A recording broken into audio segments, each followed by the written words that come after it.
Okay. Welcome to Atlanta, clocking hammers and hoes.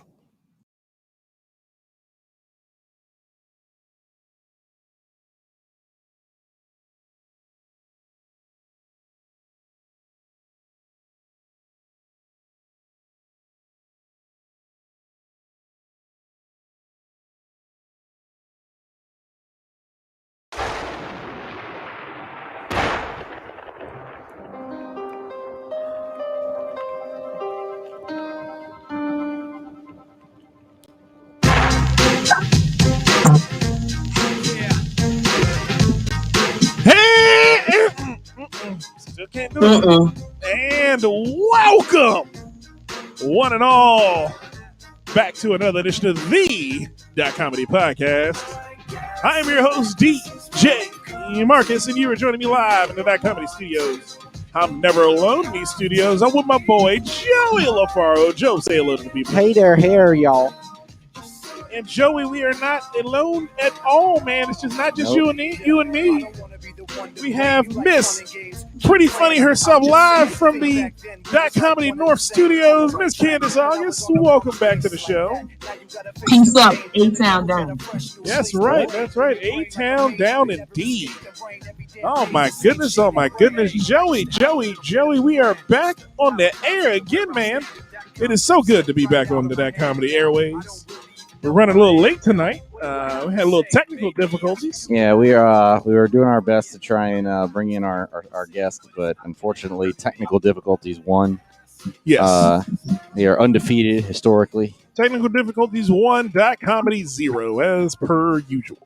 But you know, it's okay though, Joey. It's okay. You know why it's okay? I blame Apple and Steve Jobs, and he can rot in hell. I blamed Apple for many problems the world over, Joey, because Apple's the devil. You know what? You know what they make in hell, Joey? Genius bars. Genius bars. That's why they produce genius bars in hell. Because that is the worst designed place I've ever seen. I'd rather go into a Samsung store. You ever been in a Samsung store, Joey? Why are we doing this? That's the way you'll get your Samsung from, that is Joey. Not how that sounds. That's not what we call them. Samsung. Huh. Oh my God. Oh, we're getting canceled for sure. What actual Samsung store did you go into? What employee helped you? That sounded like that. Ricky from the Samsung store. You know who you sound like? You sound like that guy who waited on us at was it? No, not Popeyes. Roy Rogers. When did we go to Roy Rogers? It was like me, you. So that was like 3. Zach. It was like 5 years ago. It was, but it was memorable. I think his name was Arthur or something. And he stood over our table uncomfortably while we ate. Yes, because he kept trying to wipe the table down in between crumbs falling from our chicken. And then he would just say something in a unusually deep voice, and then kind of just smile. You guys got everything you need. It's like, no, bitch, we need you away from us. That's what we need. I need space. I need room. Oh my goodness, Candace, how you doing this week, dear? Good. I'm good. How are you? Oh, I'm doing good. I'm doing pretty good, man. It's a good week, Joey.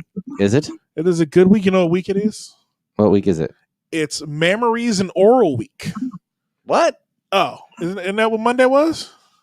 Oh, you mean Memorial Day week? Oh, I thought it was Memories and Oral Day. I am. Are you saying memories or memories? It's memories. You know, titties. No, that's Tuesday. It's Tuesday. No, it's Memories and Oral Day. It sounds like you're saying some combination of the word memories and memories. So I guess it's memories of titties. I don't know. Are we going to memorialize titties? Yes. Yeah, I think actually. I'm good with that. Candace, you good with that? Yep. I have very memorable titties, so yes. I'm not going to say you don't. I'm not going to say you don't. I'm good with that too. Yes. That means I celebrated it properly. That's right. So did I. Hey. It was a good Monday. But man, it was a good weekend, man. Me and Joey got to hang out. This 3-day work. There's a 3-day less work week. What did we do? We put a car back together. We did in the depths of DC. In the depths of the city, man. Joey got his first taste of real city life, Candace. What happened? We were in DC at my grandfather's house. My family's all from DC. So we were over there helping my little cousin put his car back together. So now Joey got to bear witness to crackheads. It wasn't my first time off of H Street. As I told you, I've performed on that street before. Yes, you performed at the hipster doofus in the H Street. I didn't know 3 blocks off of it there'd be 18 cop cars in a square block. Yes.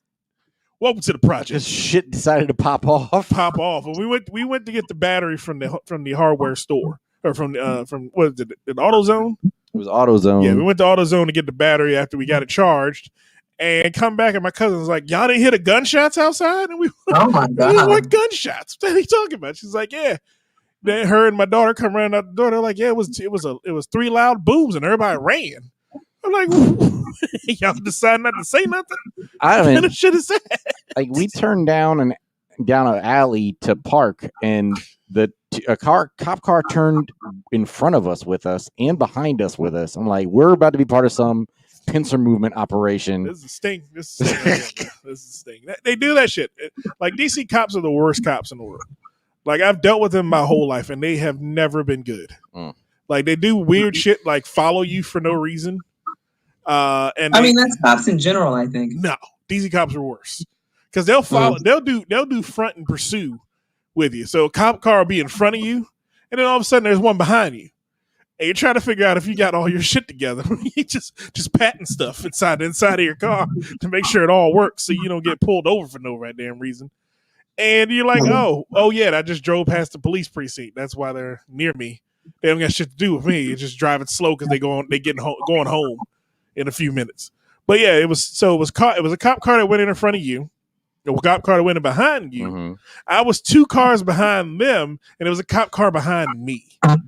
So this is just a crazy neighborhood, and I grew up there. It was weird to feel safe but not safe, but safe but not safe at the same time. Oh, Joe, you know they were throwing you the back of cop car and save your life. Only white guy there. Yeah, but I also they were gonna save you, brother. I also know that I'm not just gonna let shit happen either. I'm not that type of person. So it was like, okay, I'm gonna have to try to stop some horror show from happening. But I might not, but I might. Who I'm more afraid of, the cops or whatever the heck was the reason they were called. There's a lot of things happening at once. Yeah, it's a crazy little world I live in. My family lives in over there. I moved out. I moved to the suburbs, man. I moved to the suburbs for a reason. I wanted better. It's not like it's worse. I grew up there. It was fine. I grew up loving the fact that a crackhead could get me whatever I wanted whenever I wanted it. Like a PlayStation 5, a crackhead could have had me one, like before they came out. It's weird right down there right now because it's transition time. It's so confusing because you're still crackheads trying to sell services at the AutoZone. And then at the same time, there's Becky and Darlene walking down the street in shit. And I'm like, okay, so this is just Candace, what the hell are you looking at? Is it not Becky and Darlene? The Connors? Yes, the Connors. I don't know. Dude, you have you been, when was the last time you were on H Street? H Street Northeast, Candace. I mean, I performed at some place over there. It's been years since I've been on H Street. Okay, they've gentrified the fuck out of it. So it is more white people walking down that road than there's been in my entire 38 years on God's earth. I spent yes, 38, Candace. Don't look up all quizzical and shit. 38. I'm only 38. You're 57. All right, but yeah. And the funny part was that wasn't the first day that I was the only white guy in the room for the majority of the day. What? Oh yeah, you had some more experiences with blacks. With blacks this weekend. with Africans at least. I had to go to a family event with my girlfriend. Oh yeah, on Saturday. Are you allowed to talk about this? I mean, it depends on as long as I don't say anything. Anything get you in trouble? I don't know that there's anything to say that will get me in trouble. Are you fucking serious, Phil? Do you not see us recording?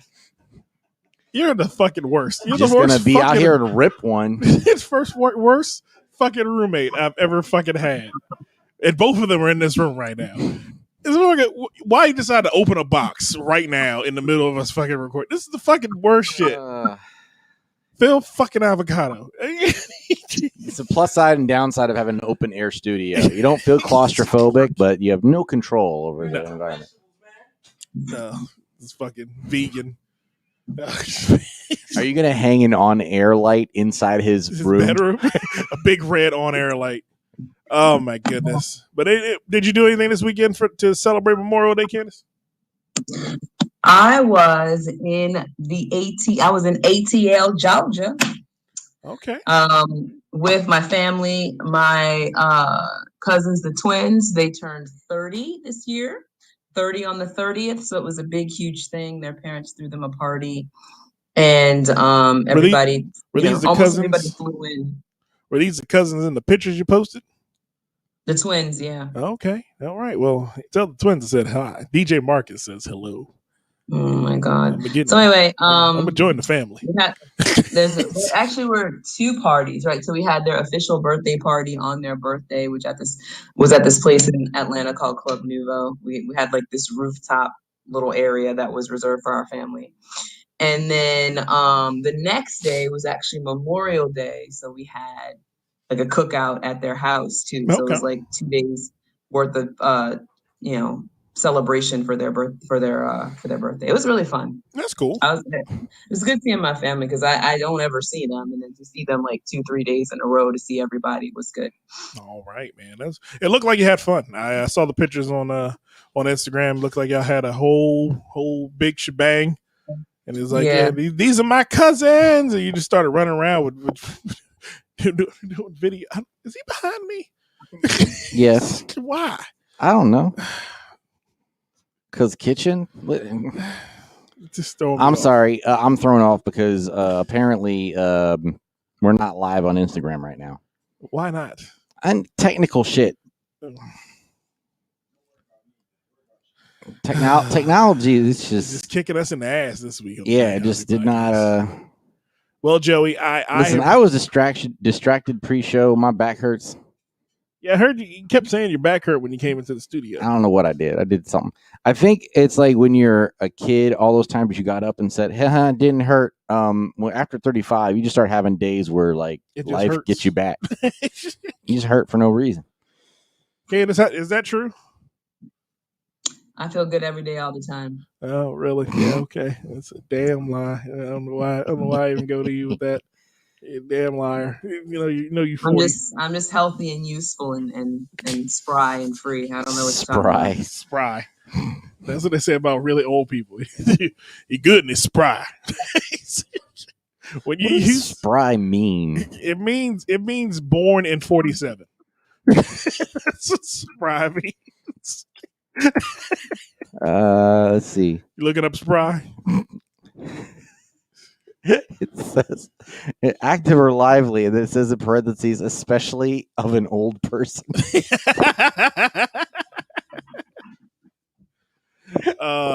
That's Google. I didn't even invent that. That's just what it says on Google. It's okay. It's all right, Candace. Candace, hey, you want to know what's good though, Candace? What? You're looking good. That's all. I appreciate you. Always. And I'm glad you're on camera this week. Thank you. Mm-hmm. I feel happy. I feel I see my family this weekend, so I'm in a good mood. That was good for my mental health. Because sometimes seeing your family can be bad for your mental health too. Like it could go either way. Yeah, it's double-edged sword. Oh yeah, that's why I stopped doing family Zoom meetings.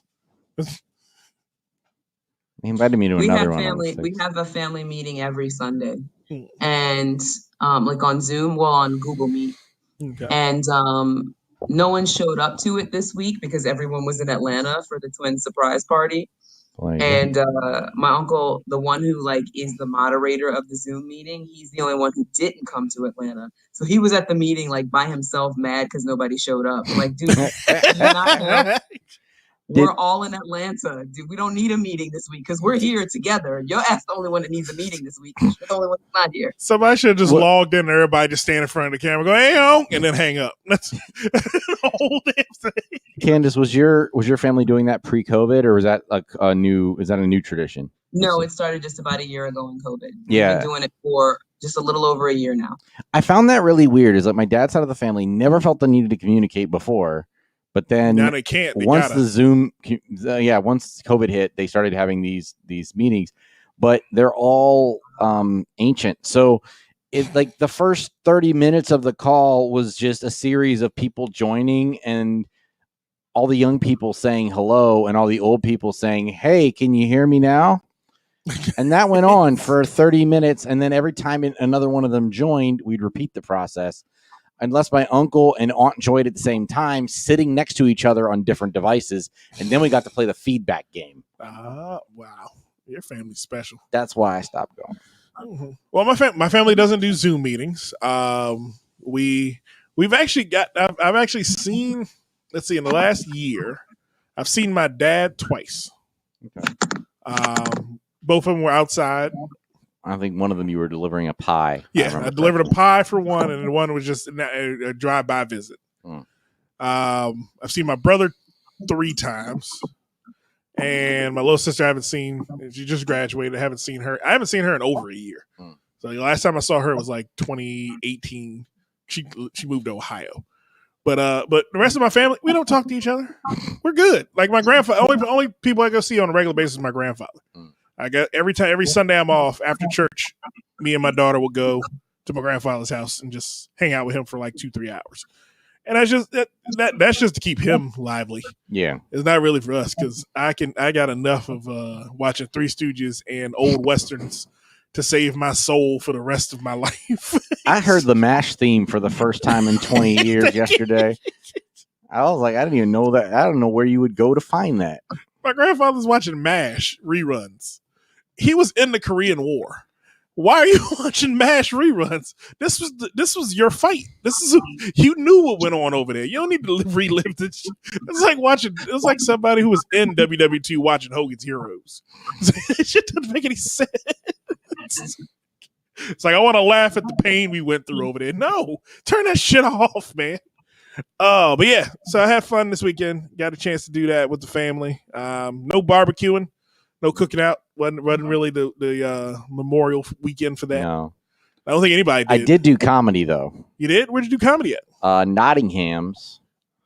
In Columbia, I was actually did a guest spot on the Friday show.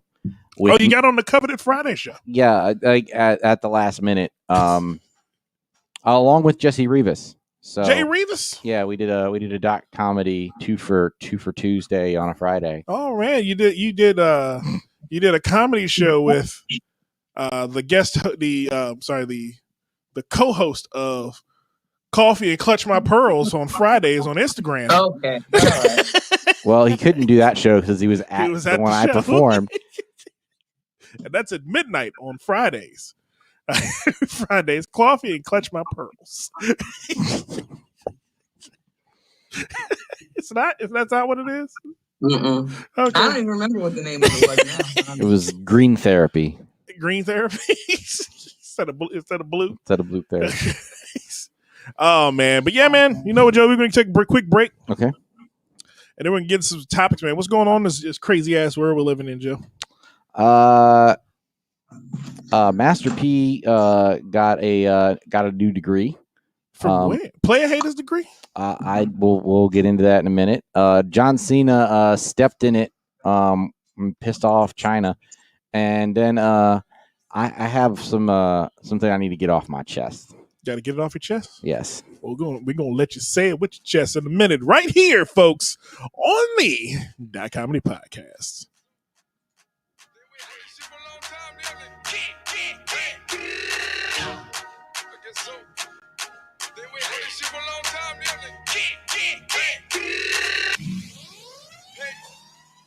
I'm gonna feel my vibe right now. Feel myself. Panda. Panda. Panda, panda, panda, panda. I got broads in Atlanta. Credit cards and scammers. And this segment of That Comedy Podcast is brought to you by Carnivals. That's right, Carnivals. You want to see some carny fun? You might see Designer working this year's carnival. Come on out to the local carnival somewhere near you real soon. COVID's over. That means summertime fun at the carnival. And we're back on the podcast, folks. I am DJ Marcus. And you were listening to the subtle sounds of Designer. He ain't make another hit after this shit. I guess no one really understood him. So he just couldn't get away with it again. He couldn't do it again. It's hard to come up with something other than like. Are you gonna be able to top that? You can't. Candace, you think he should have come up with another hit? I don't know what the hell he said on the first one. He could have come up with Koala. No one knew what he said on the first one. He just went raw and then panda, and then it worked. He says, "I got broads in Atlanta," which I used to love that because I would put that as my caption when I went to go see my cousins. Be like, "I got broads in Atlanta," and then other than that, the whole song's completely useless. It always was. Yeah, they were doing credit card scamming, if I'm not mistaken. If I read the words correctly in that song, he had broads in Atlanta doing credit card scammer. So he got caught? Is that why he... No, I got broads in Atlanta, credit cards in the scanner. Like, I thought that meant he was, like, buying stuff. He was scanning his card. He was scamming them. He was scanning them and stealing the numbers off of them. So what did the panda have to do with it? Was he wearing a panda costume? Absolutely nothing. It didn't make sense, Joey. None of this shit makes sense. It's not supposed to make sense.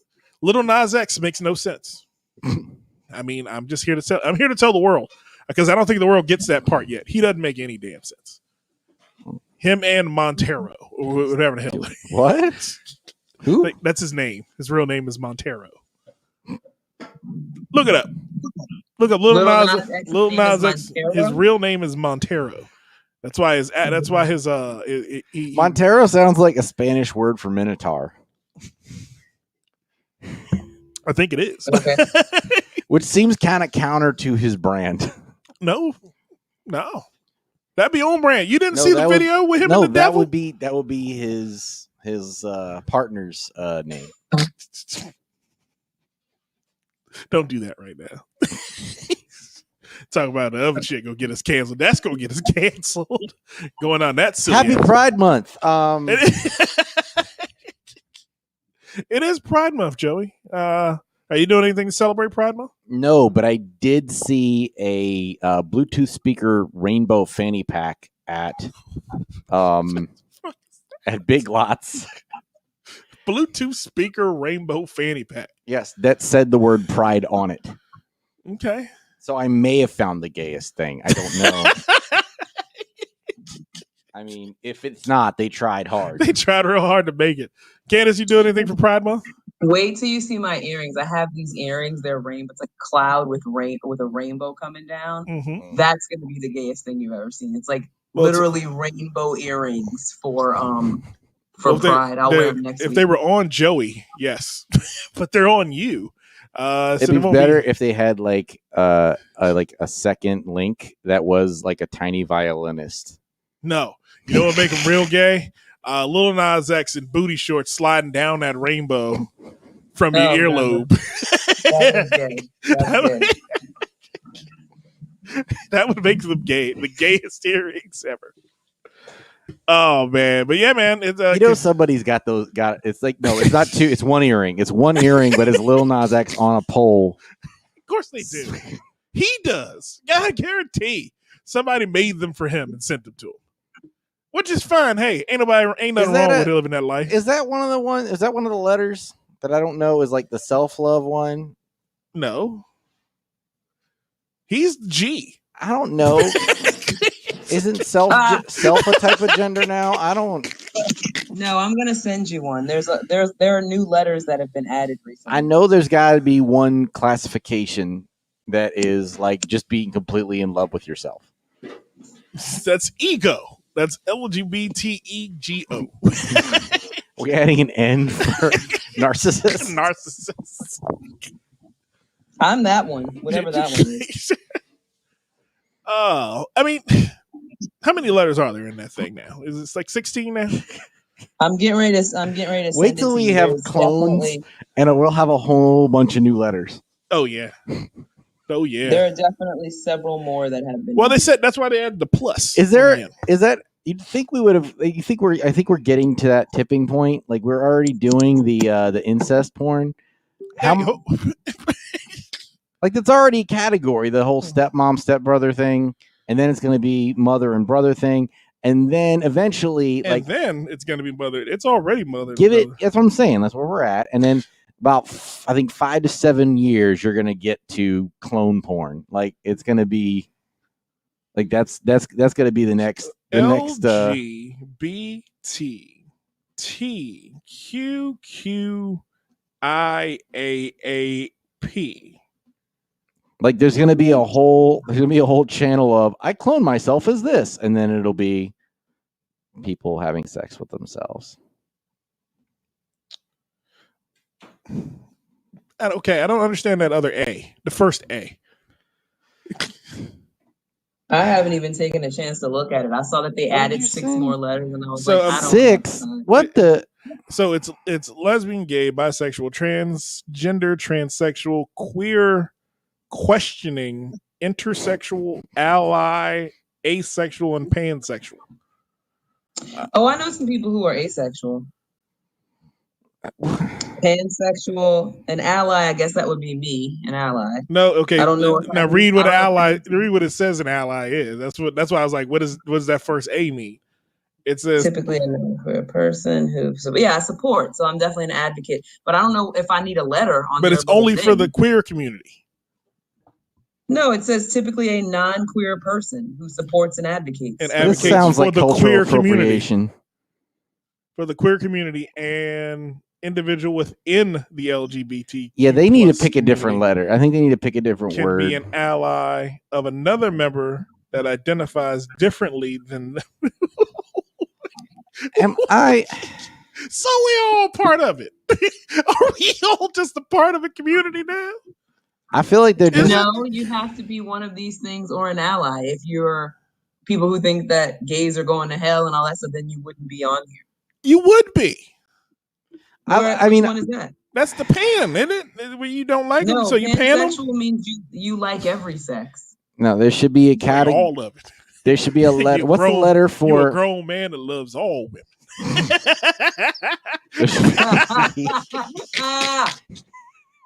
There should be. Is that if you're an R? that's if you're an R. That's one of the pluses is an R. No, he's under P for pedophile. The P is pansexual. It's not. See? Again, I'm an older man that loves all women. I think that was the best part of the entire interview. Oh my God. Oh my God. She was trying to throw shade. She's like, is that you? Is that you? Are you an older man who likes younger women? And he was like, I'm an older man that loves all women. I was like, it was the best. It was the best part of the whole interview. So there's 2 Qs. How do you know if you're a Q queer or a Q questioning? Questioning is the There's process. 2 T's too. And there's 2 A's. There's a lot of everything. This is a bad alphabet. We need to. That's why it's the plus. Look, add a second letter like it's a periodic table, and we can have a periodic table of pride. how many Yeah, you can't electrons you need? Different things. The same letter can't mean different things. Thank you. Yeah. Just add the second little letter. Well, for queer and questioning, it would both be QU. It doesn't have to be. You could do the whole, like, look, silver is AG on the periodic table. You just go with the Latin word for whatever that is. Would Ben be considered a bi? I don't know. Because he pays for it. That's a different bisexual. There's another B in that we forgot about. You forgot the other B too. It's the BUIs. That's weird. That's bad. I'm sorry. I'm sorry to anyone listening. No one listens to this show. They had the identity wouldn't fit because this was not well executed. Like there's plenty of space for it to fit as a word. Which one? If you're looking at questioning, there's a identity got hyphenated because they don't know how to space things. There's plenty of room. And to so put it's split into Iden and Titty. Hey, sometimes. Is this official? Where did you get this, Karen? My sister put it in the group chat so that our family can educate ourselves. Is your sister part of the sister on the spectrum? She's an first of all, that is for Does she sit on the council? That's for autism, what you're talking about. No, you just sent me a spectrum. Is she a member? This is considered a spectrum. Is she a member? She's an ally. She's an ally. As a mom. But does she sit on the queer high council? Like, is there where? No, she doesn't. Who where was the official agency that generated this publication? Why can't we get a letter? What letter? Can't we just get S? Let me see if I can figure out where she got it from. I think she must they want you to pick ally. They want you to feel like you want to be an ally. Okay. I am. Are you? I am. Hold on. Wait a minute. I am an ally. Okay. I believe in all the rights for all the people. I do. But see, are you an ally as all of them would define it? Oh, no. See, that's my thing is like, I don't know what their standards for ally is. I think there should be a category. They should have a D. You know what the D should stand for? Do you? Dudes. No, just do you. Nuts?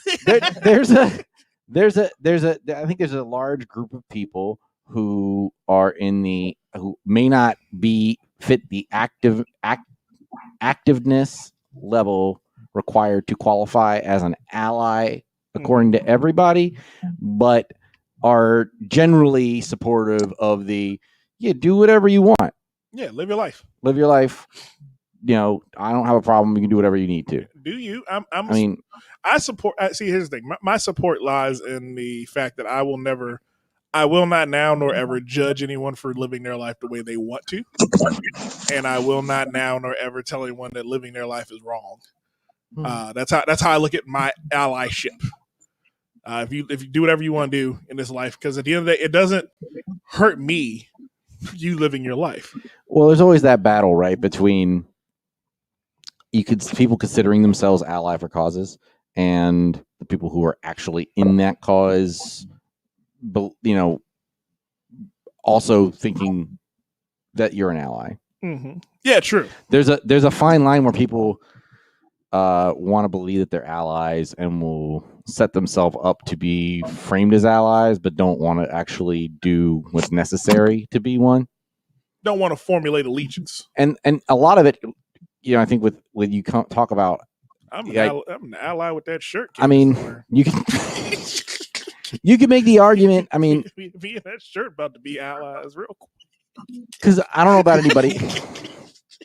You don't see it. I do. You sit right in front of me. I'm sorry. Like I distracted the whole show behind this. Mm-hmm. I'm sorry. I apologize. I can't look at my coworker that way. Then the HR department's gonna get all upset. What were you saying, Joey? You always cut Joey off. I was trying to say, first, is this the word we're going to use for everything from moving forward? What, ally? Ally came out of nowhere. It was the 2020 word of the year. Yes, because everybody became everybody's ally. You're an ally to the black cause and to the gay cause, or to the LGBTQ plus cause. You're an ally to women's rights. You're an ally to everything, depending on how you frame it. Truth be told, no one would look at me and say I'm an ally to anybody, because I don't fit the same mold as an ally should. I don't know how we want to define ally. Do you want to define ally by you got to actually do some shit, or an ally by just general belief structure? Because I think there's a lot of people who... It has a definition. What does it say in the definition? That's their definition for that particular frame, and that A and typically non-queer person who supports and advocates for the queer community. but So that's what that means. define what Support and that. advocate. But that's Are a they very all queer? broad. But that's my point. Is that I mean no like that's the question though. Is the whole community considered a queer community? If you looked at the definition for queer, you would know that queer is kind of the catch-all for the other categories that doesn't really have a place yet, that aren't big enough to have a letter. So I think queer kind of covers the broader spectrum. So blue. I don't. That's blue. Like that describes blue. That's blue. That's blue. I thought we left that behind. Anyway, the point I was making, Candace, is that support and or advocacy can be perceived different ways. True. You can in abstract have a supportive mindset and consider yourself, oh yeah, in a vacuum, I think of myself as being supportive of those things. And I will, if I see something like a misdeed around me, I will say, no, that's wrong. But as that person, I may also not be the kind of a person who's going to do anything beyond that. Like if it's inconvenient for me to step forward and go take action, I mean, I'd do it. And as we saw with Black Lives Matter, that doesn't qualify you. See, because there's plenty of people they sit around and say, "Oh yeah, I support Black people," and they just want to be on the right side of history. But when it comes to, did you write your congressman? Did you say something to somebody? Did you vote? Did you talk to your family? Advocacy can also be just promoting awareness, and people do that by hashtags and posts and things like that. Every little bit helps. See, I'm just saying there's different levels. There's different levels of membership and different levels of, and depending upon who you talk to, different people who are in that situation. If you talk about Black Lives Matter, you can ask different Black people and they will tell you the same person. Two different Black people will tell you one white person either is or isn't an ally, depending upon how that Black person defines ally. I agree with that. And the same thing could be said for LGBTQ plus. Okay. Yeah. You are not an ally. See, I'm trying, but I just don't.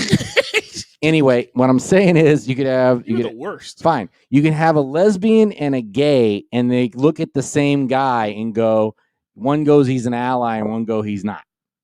True. But depending upon what that individual's definition is of support, my point is allies in the eye of the beholder. True. I mean, everything. Any person that supports or advocates in any way. So no one's qualifying the amount of advocacy or the support. Oh, yes, they are. Support or advocate. Well, everyone would. Again, to my point, if you're posting about it, hashtags or things like that, that's promoting awareness just by social media. But there's no degree of advocacy that qualifies you. It's just being an advocate in general. I mean, according to this definition, I didn't make this up. Yeah, that's what I'm saying, though. But that's what I'm saying. We're not qualified to speak on that. Like, I guarantee you, because I've seen the conversations, I've seen the back and forth, and I know that it just depends on who you ask as to whether when someone, is the ally they think they are. Okay. An individual. I mean, but that could be for anybody or anything, right? There are people that are clearly racist who think that they're not. And that's kind of my point, too. Yeah, exactly. Yeah, none of these other letters don't make no sense to me. It's a lot of complexity. It's a lot. I mean, I'm okay. Full DJ Marcus transparency. DJ Marcus is an ally of all people. He's an older man that loves all women. So if you fit on this group, even trans women, you like trans women? I do. There's a few awesome. very attractive ones, very nice ones. I mean, whenever that question comes up and like you say something like it still sounds bigoted, even when you're being complimentary. Because it's just like saying, "Oh yeah, do you like black guys? Oh yeah, some nice ones." It still feels bigoted when you say it that way. I look at. I agree. And I agree that it also sounds bigoted for me to even ask the question. Like, I'm shocked. Like, you like trans women? All of that was wrong. Yeah. Now that I think we can't.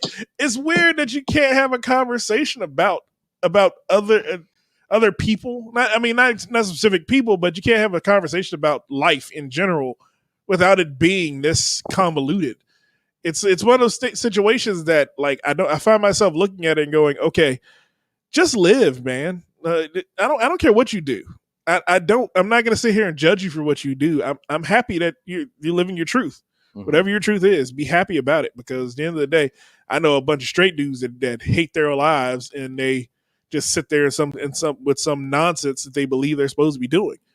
It's weird to me because this is one where at some point I can see us hitting a tipping point where, like,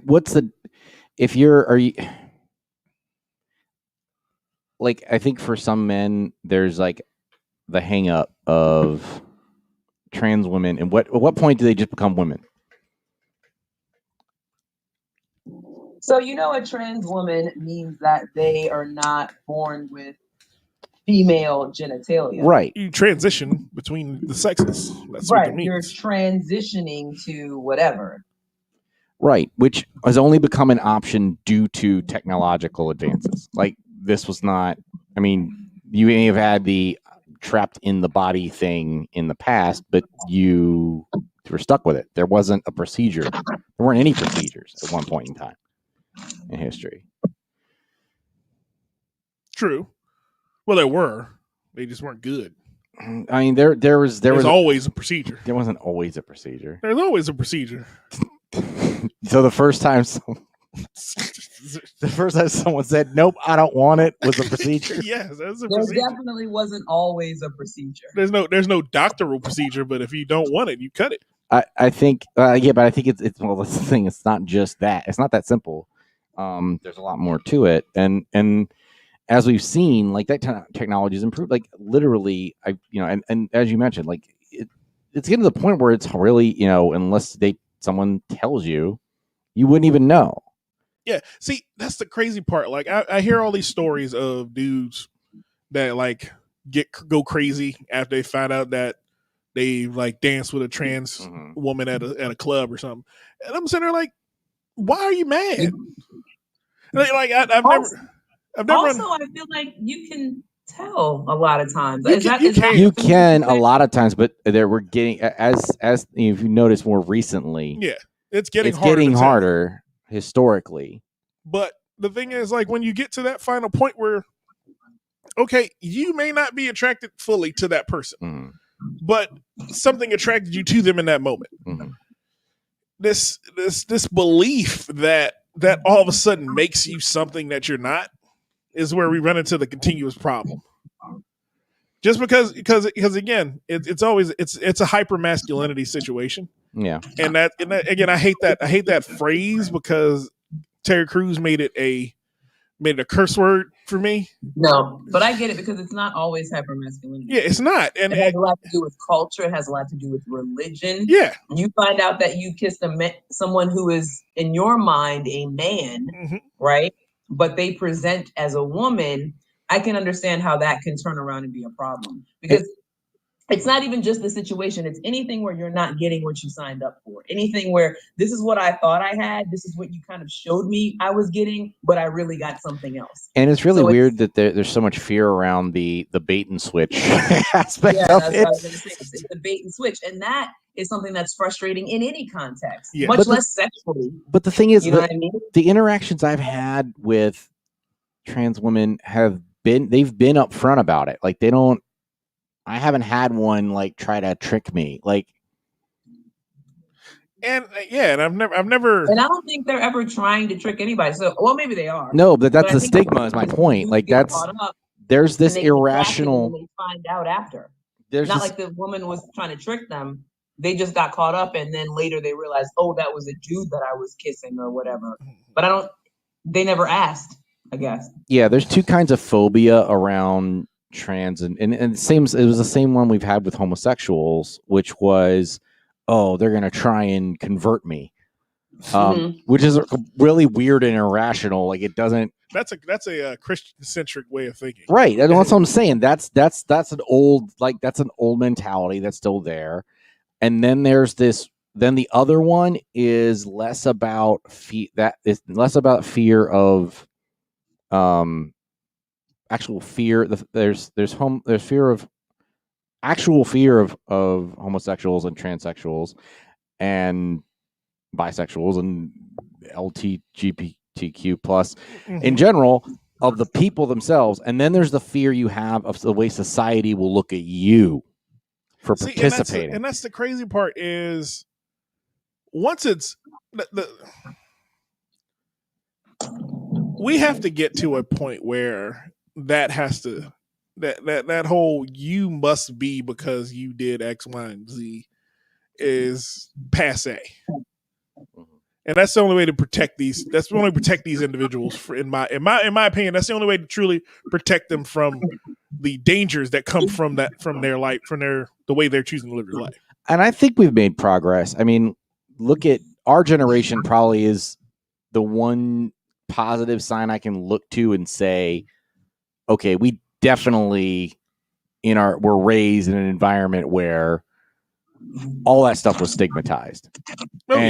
I mean, coming up, it was, we were this and that is gay every time, and it wasn't even that you were thinking about a person, but we were just like, it was inconsiderate and insensitive. And it didn't even like, I remember like that was registered that was wrong. No. And it was also because like, you weren't even considering it being a person. Like, it wasn't even talking about a person, but it was ingrained in us because that was what we grew up around a lot. Mm-hmm. And then depending upon where you grew up, there was still some of those old phobias around. There was still a lot of stigmas around. And then we grew up with like, there was in the 90s, there was a lot of hate about for trans. There was a lot of music and a lot of what music was hating trans people in the 90s. There's plenty of songs where they made, the guy, Aerosmith had the Dude Looks Like a Lady, but I think it was earlier. But we were all laughing at that. Funky Cold Medina had a reference to it by Tone Loc. Did he? Yeah, that's what that. What reference? Sheena was a man. Oh. Yeah, he found out that whoever he was messing with was a dude. That's one of the lyrics. That's part of the verses. There's a few other songs like that have that verse, and then there's also like, look at Eddie Murphy's Raw. Like some of these things they had, like there was like, we grew up idolizing things like in like that type of comedy, and now I think our group has come a long way in realizing, yeah, it was kind of fucked up.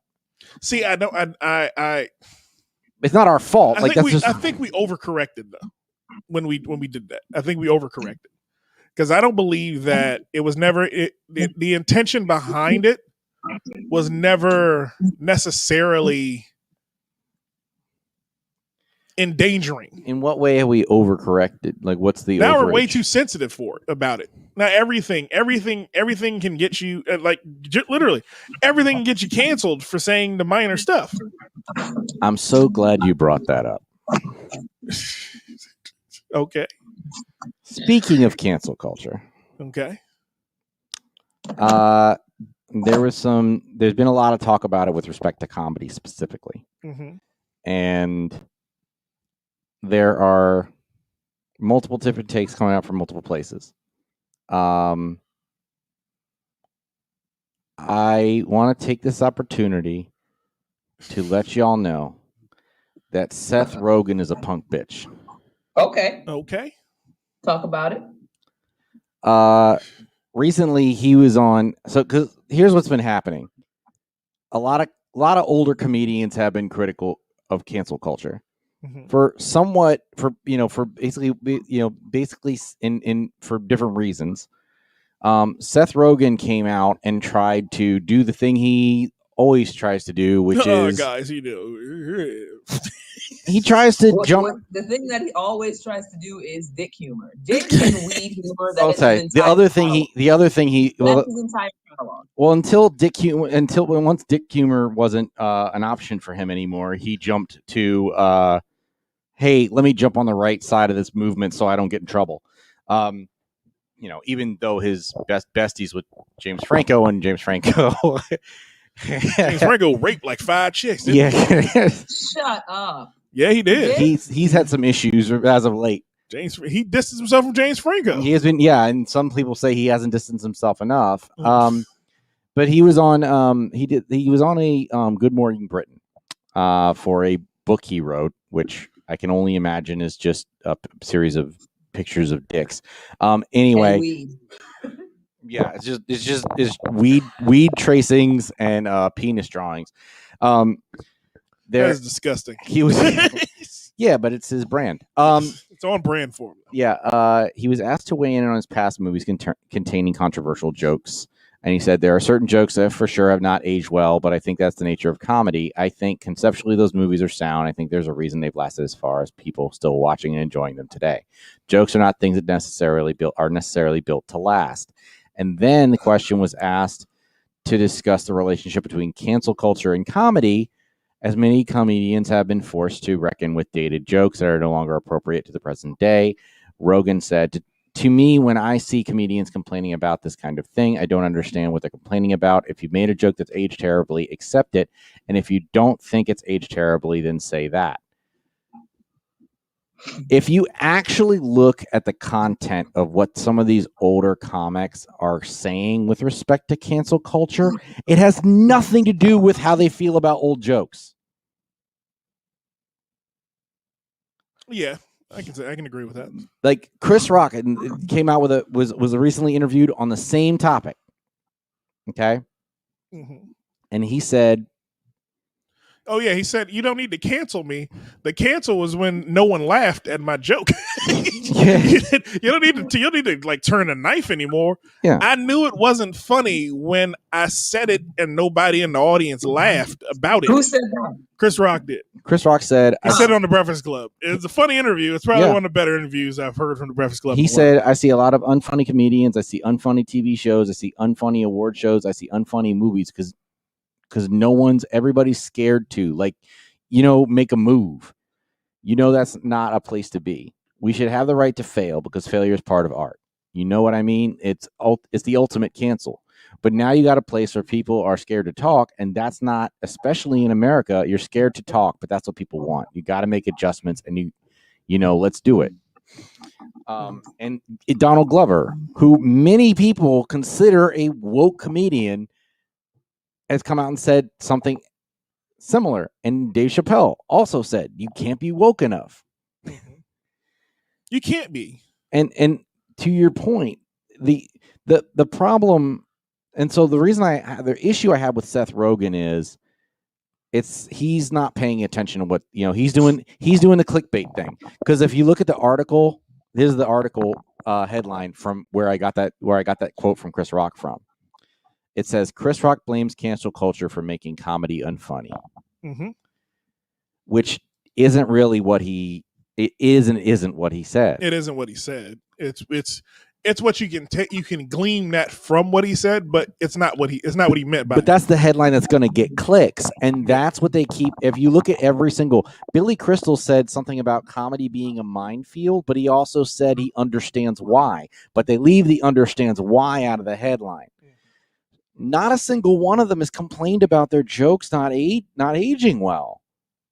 Not a single one. So for Seth Rogen to go out and say that, he's just trying to dodge bullets. He's missing the point. And he did this last year, and I tried to call him out for when he was, people were congratulating him for telling, I forgot what it was. There was some. He had some, he basically was like trying to distance himself from Trump supporters or something who were his fans and said, fuck you, don't watch my movies or some other shit. Yeah. And it's like, look, you These people are so far from what reality is, and they look up to you. You have an opportunity to maybe reach them where other people can't, and instead you're just worried about looking on like you're on the right side of things. We don't need that energy from you. True. You have a platform. You have white privilege. Use it to do something positive. Well, white privilege doesn't sit well in our current culture. Especially for white men. It doesn't sit well for white men in our current culture because white men are like Kevin Spacey is just now getting his career back. That was 10 years ago, and it was 15 years after the whole incident happened.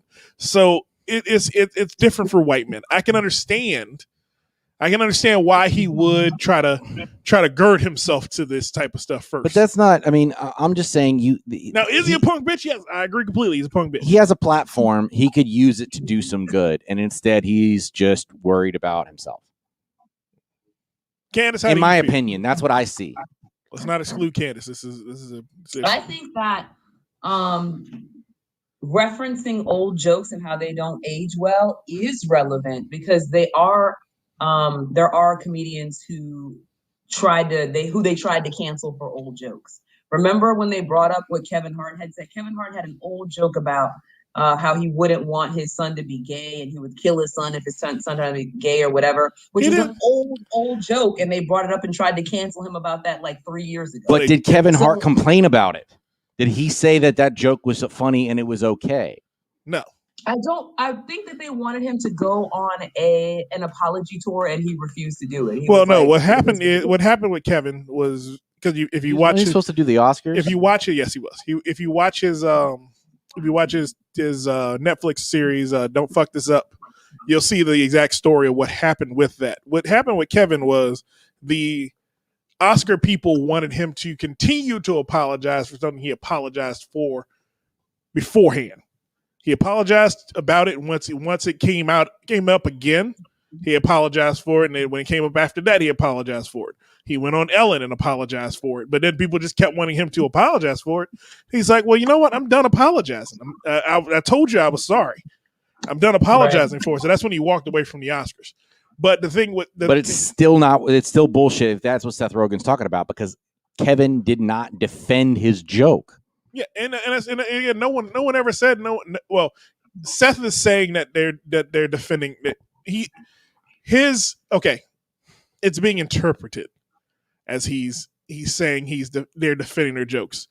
What I believe he's saying is that those old comedians don't want you to criticize something that's in the past of them. Which most people don't want you to do because they've grown and they've become different people. But you have to take onus of your past before people can accept the new, and you have to take ownership of the things you made mistakes on.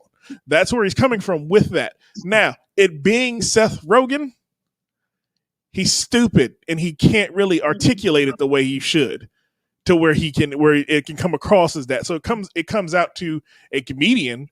As this guy's not, he was one of us. Now he's acting like an ass, and he's acting like he's better than us. It feels like he's being something. See, he seems to be excusing himself of doing the same thing because he literally was asked about his own history with it and admitted that there were some things that don't age well, and then he put it out there in the universe that there are people who aren't admitting it. Like he specifically said, yes, like there are people out there trying to defend their old stuff instead of admitting it was wrong. And I haven't seen an evidence of that. What I've seen more of is what Chris Rock is saying, which is a completely different discussion and a much more important one. Because when you look at the comedy and cancel culture, what has happened is the penalty for the thing is we're in a really weird place because we're immature emotionally and from an expressive standpoint. Like as a country, we are terrible at expressing and saying and thinking what we mean.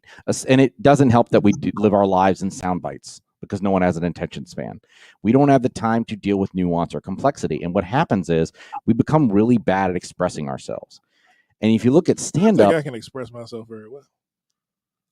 I'm talking general thing. And so what's happening is, it's things we're getting clips and pieces and bits, and we're reacting to them, and they're not the whole story. Mhm. And then you look at comedy, and comedy is nothing but a battle to find a way to express what you want to express in a condensed setting. Okay. And especially if you're trying to do a high-minded concept or a complicated concept, or if you're trying to make people laugh at pain, which is a lot of the reason that most people start doing comedy, is to take their pain and make it something positive. And when you try to do that, there's going to be plenty of opportunity while you're trying to work it out. You're going to say some things that aren't going to sit well with people because they're not funny yet. They haven't figured out the way to express it that it's funny, or the way to say it, or the wording, or the expression, or the tone to make people see what they're trying to do with it. And we've made the price for failure in that regard so high that it's limiting people's willingness to try stuff. And that's what Chris Rock is saying. That's what some of these older comedians are saying. It's making it hard to go through the process of trial and error necessary for comedy to exist. Maybe comedy doesn't have to exist anymore the same way it did. How is it supposed to exist then? It doesn't have to exist. Okay. Guillotine doesn't exist anymore. The Holy Roman Empire doesn't exist anymore. So I think that this entire cancel comedies culture makes it difficult for stand-up comedy to be a thing at all. Yeah, it doesn't have to exist. The entire thing that you're doing is being offensive, telling jokes, and if people can't take a joke anymore, then being a stand-up comic is a thing of the past. Completely. Being a stand-up comic's gonna go the way of the speakeasy, man. It'll be prohibition on comedy. It's necessary. It's necessary to call out. It is necessary. It's necessary to call out, like, the whole idea of comedy is to be able to understand that no one's perfect, that you're not always right, that you can be wrong, and accept that and be able to laugh about it. That's your idea of comedy. To laugh about that time you did something silly. That's like, your idea of comedy. What do you mean it's my idea? That's your idea of comedy. That's not what comedy is to everybody. That's what comedy's supposed to be. No, it's not. Not necessarily. It's a mirror of reality pointed back at us, which is what it boils down. There are many forms of comedy, but stand up has been the observation of, making us often, like I said, making us laugh at the things that we don't get to laugh about. We don't know how to deal with. It's a coping mechanism for some people. For other people, it's allowing us to see things in a different way than we might have before. For other people, it's allowing us to, hey, maybe, not take ourselves so seriously. And so you allow yourself to breathe and to laugh and be a complete human being. Laughter is a medicine, and we're getting to the point where we are so worried about. I understand that a correction was necessary. That's not in question here. And if stuff's not funny anymore, so be it. Don't laugh. That'll tell a comic more than enough. But you can't cancel somebody for trying. Unless what they're doing is, unless they're intentionally trying to poke the bear. Like, fuck those guys. Those guys have never been funny in the first place. How do they have? No. Yeah, they have. No, they haven't. They've been funny to me. Who? Huh? I can't say their names on the Dot Comedy podcast. They've performed at our shows. And it might be on the podcast at some point in the near future. Candace, how do you feel? What do you believe comedy is, Candace? Do you believe comedy is a mirror on the reality of the world, or do you believe? Yeah, it's an observation. It's hyper analyzing the most minute of things. It's an observation of human behavior. It's holding up a mirror to society. It's just literally talking about the human experience. That's what comedy is. Stand-up comedy, anyway. And lot of the human experience through the eyes of the comic are things that aren't supposed to be funny, we find humor in.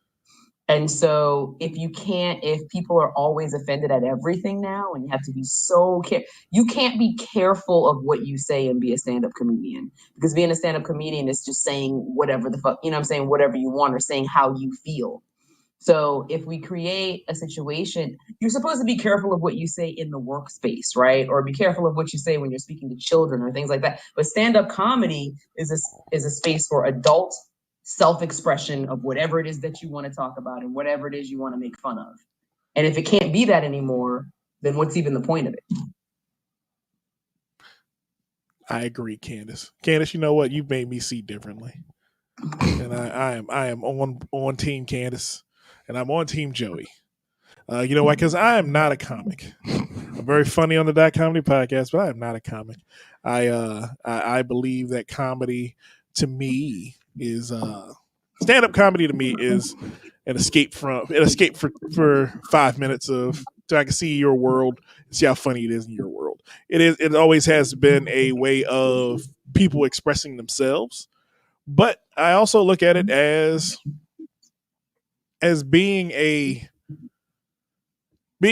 funny spotlight on humanity. Mm-hmm. Comics are there to just poke. They're there to poke the bear. I believe comics are there to poke the bear to tell you, hey, that bear is stupid, and that bear wants something that he shouldn't have. That's what I look at comics as. But that could look. That's where you get into trouble. Is poking the bear is look. The whole. When you find out that you're not poking a bear, but you're poking, to you it's a bear, mm-hmm.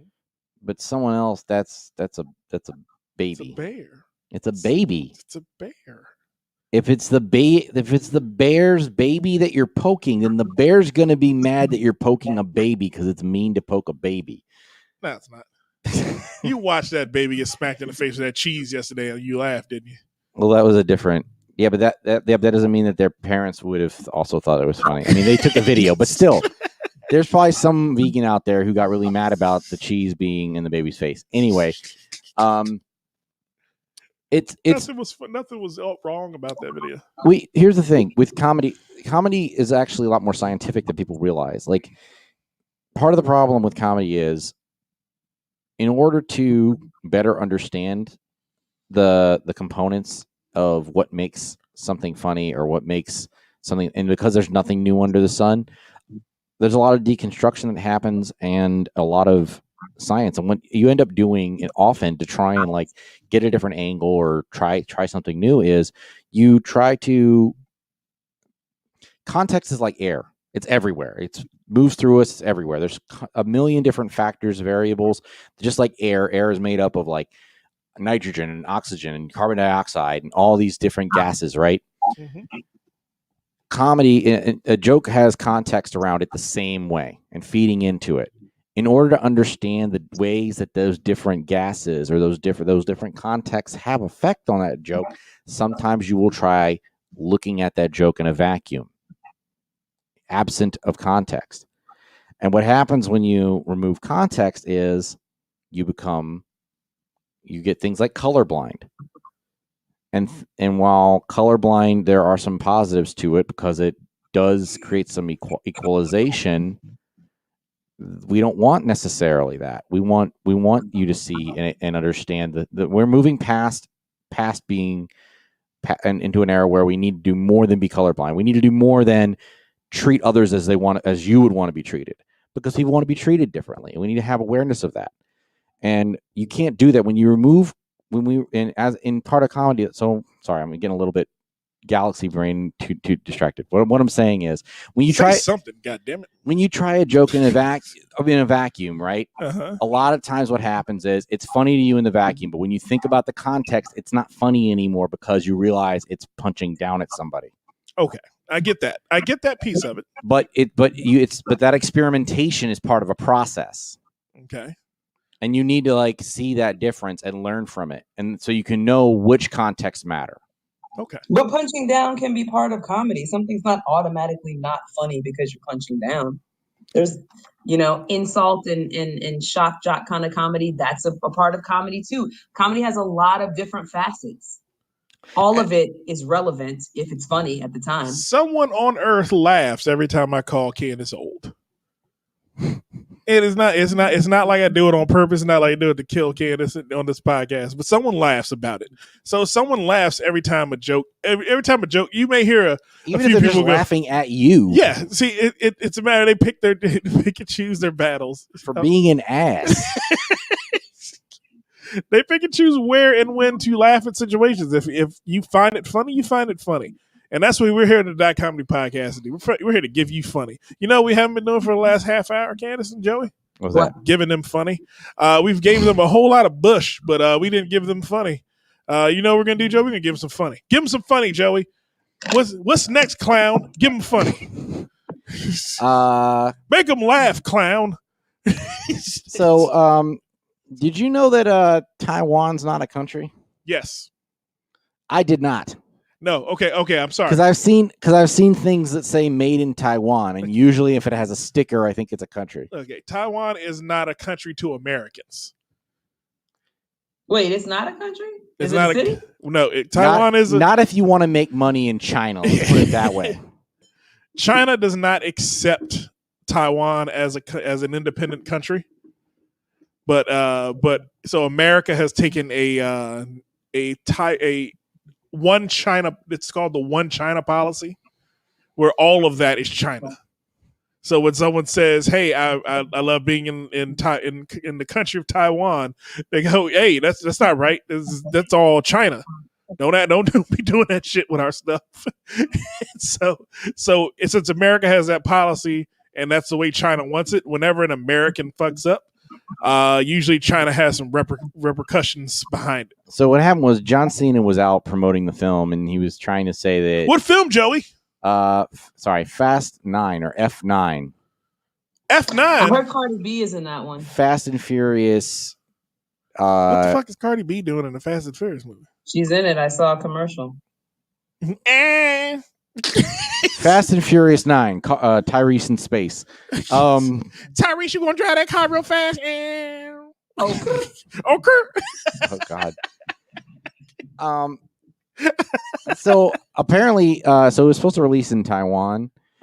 But and when I guess in first, and John Cena then referred to it as a country, and then all the Chinese marketing people got mad, and then someone was like, "Hey, unless you apologize in Chinese, we won't accept it." There was a lot of shenanigans, but basically John Cena had to make a lot of apologies about the fact that he said that Taiwan was a country. Did they call him from Beijing and go, "We won't play your shitty movie"? I guess so. I don't know. We don't play your shitty movie in our theaters. I don't know why they were African. No, that's not African. Yeah, I don't know what accent. My accent's all over the place sometimes.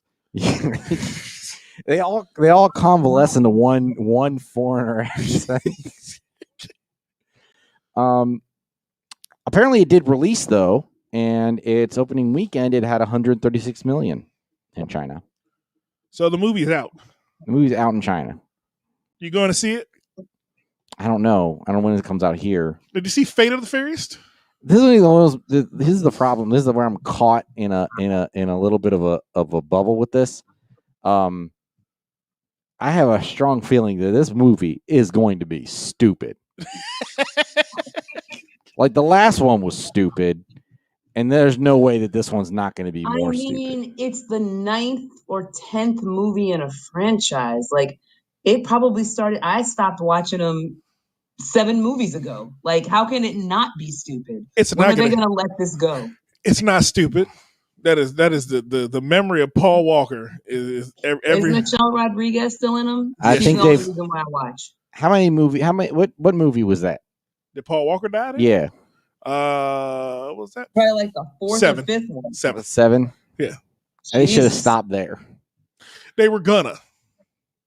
The last 2 have been. The Fate of the Furious wasn't as good as it should have been. It was a good movie though. The Hobbs and Shaw movie was I thought was fun, but it was also dumb. That it didn't make sense. They're just getting to the point where it's just like, hey, what if we did this? And it like, but that doesn't make sense. Yeah, but wouldn't it be awesome? That feels like what they're doing. You know what they need to do in these movies? Prosecute criminals. Because everybody in these movies is a criminal in one way, shape, or form. Because I know that Jason Statham, if I'm not mistaken, in the 5th movie, He was the villain. Jason Statham blew up a hospital and killed 9 M9. Or what's the military police in MI6? MI6. Yeah, he killed like 9 MI6 agents and 5 federal agents when he shot at them. And then he blew up Vin Diesel's house. But yet they don't prosecute criminals in these movies. Because they might turn and have a heel turn and become good guys. Yeah, they do that wrestling thing. That's why they added The Rock, because they had to do heel turns. And you're like, wait a minute, he's not a bad guy anymore. Wait, huh? That's how this works. But he's the Undertaker. He's got to be a bad guy. I don't understand how Toretto's still alive after he brought that other chick's baby home to Letty. Yeah, because Letty obviously ain't really brown. Because that wouldn't have flew with no brown woman of any sort. Candace, would that fly with you? I don't even know what you said. If your husband, did you see the last one installment? Did you watch the last one? So Toretto thought his girlfriend Letty had died. Vin Diesel's character. Vin Diesel. So what he did was when they went on their escapades in he thought Michelle Rodriguez's character died. When they went on their escapades in Brazil, he found another chick that was just as hot as Michelle Rodriguez, and he slept with her and started dating her. So then they had a baby. But then, that was hidden from him. By a white woman with dreads. But then Charlize Theron was the white woman with the dreads. So she came in and she shot the baby mama. So then when he shot Michelle Rodriguez? No, Michelle Rodriguez ain't the baby mama. The baby mama was the other chick from Brazil. So then she shoots her. So now he got a baby. He got to go home and explain to Michelle Rodriguez who this baby is. And the baby name is Brian because Paul Walker died. I don't know why. I don't know why he named. I'm still trying to figure out why he named the baby after his brother-in-law, who in the movie is still alive. but as like a memorial to the brother-in-law who is still alive in the movie. So that's where we find ourselves. Now, how would you handle that situation, Candace? I mean, if he thought I was dead, it's okay. Plus, it's not like the woman's still there. The woman's dead, so it's just like a free baby for me to raise, and that's sweet. Come a long way. Where we begin? I'll tell you all about it when I see you again. Come along. All right, I get it. I know why they made an 8th one, but I don't know why they made a 9th one because that last one was dumb. Oh, they need the 8th one for the song. Good Lord, the 8th. After the 7th one, like you were getting in your feels, like, I can't leave it like that. And then they made the 8th one, and they were turning the propellers on a submarine when it wasn't in the water. Well, the reason they made the 9th one was because Charlize Theron's character becomes the linchpin in everything. We didn't need to. She's everybody's criminal. You notice how they had to give her a Karen cut because everybody would not have been okay with her having dreads again? I don't know why'd she have dreads in the last one. I didn't understand that either. They were in Cuba. I didn't even know Charlize Theron was in it. Like, when did she enter? 6 or 7 or what? 8. She was the bad guy in 8. Was she in Fate? Yeah, she was Fate. Yeah, Fate. Yeah. She was a bad guy. Yeah, I don't know why they would let a franchise run that long. 9 movies is just ridiculous. So they could send. No, here's the thing. I don't think they actually are writing anything anymore. They just come up with ideas for stunts, and then they write the movie around the stunts they come up with. That's the only logical explanation. And then again, it may not be logical. Anyway, here's the thing. It made $136 million in China opening weekend, and then it went down to 20.8. Because the communists said no. Also because it probably is the horse is dead and been beaten. Nah, they still those old movies are still making good money over there. The Chinese government said, "Oh, you think you're gonna get away with that shit?" And they told everybody, "Don't go." Just like when they they apologized. They wouldn't have let it debut at 136 if that was the case. I think it dropped on its own merit. The Chinese learn how to fluctuate that shit, man. So I'm at the point where I believe that this will be a terrible movie. I probably would rather watch it on some type of streaming service, and I could at least enjoy it somewhat. Like Mortal Kombat. It's going to be that level bad, but since I didn't I pay need to get for your it, HBO Max so I can watch Mortal Kombat. I never watched it. but if I don't pay for it, I'll be okay. Okay. Well, but I also just want to go to the movies as much as I can, even though Movie Co needs to clean that shit off the wall. I don't know why we're shitting on walls. Come on, we just got the theater reopened and y'all taking dumps on the wall. we gotta go to AMC, Joey. Only AMC's, man. Yep, only AMC. Only AMC. Now. Go to AMC, Candace. You go spend your money at AMC movie theater. Because you bought the AMC stock? Is that why? I sure the fuck did, and I'm gonna be rich. Go see Nobody. It's still in theaters. That was great. I saw that this weekend. It was absolutely excellent. I can pay for you and your family to get together in Atlanta, Chicago every weekend if y'all want to. If I can make this money. So okay. I sold my AMC stock, so I don't know what I'm gonna get. Why? When did you sell it? I don't know. When it did that spike and then it crashed again, I was like, let me get rid of it. See, that's the problem. You not a gambler, Candace. I'm trying to make you gamble. Paper hands. Also, like surefire. I have no risk in my portfolio at all. Sorry to hear that. I'm all risks. I am a high risk, and I'm up $1,000 right now. Shit, I'm up $500. I'm down $200. Well, diversify that. Gotta diversify your portfolio. Oh man, but we're gonna get out of here, Joey. It's been fun. It's been real. It actually has been real fun this week. We do wish our guest a speedy recovery. He is somewhere in the ether.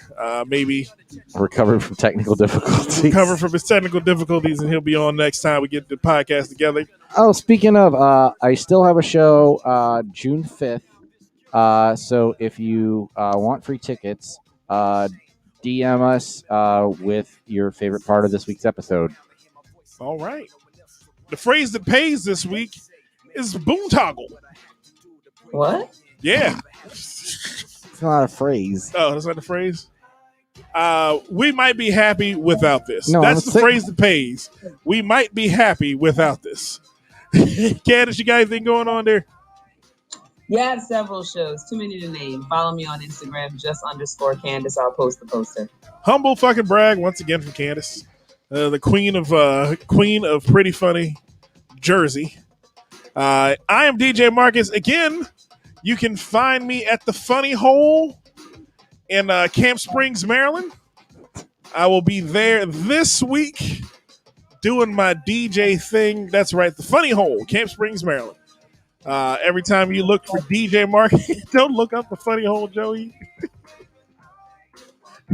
You'll find DJ Marcus every week, every Friday night at the Funny Hole. So just come on by, stop by the DJ booth. I may play a song. Is it a cave? Because it says images for Funny Hole Camp Springs, and there's a cave. Hey, you never know. But we're the Dot Comedy team, and this is the Dot Comedy Podcast. We'll see you next time for more fun and more thrills on the Dot Comedy Podcast. You are delayed, Candace, just so you know.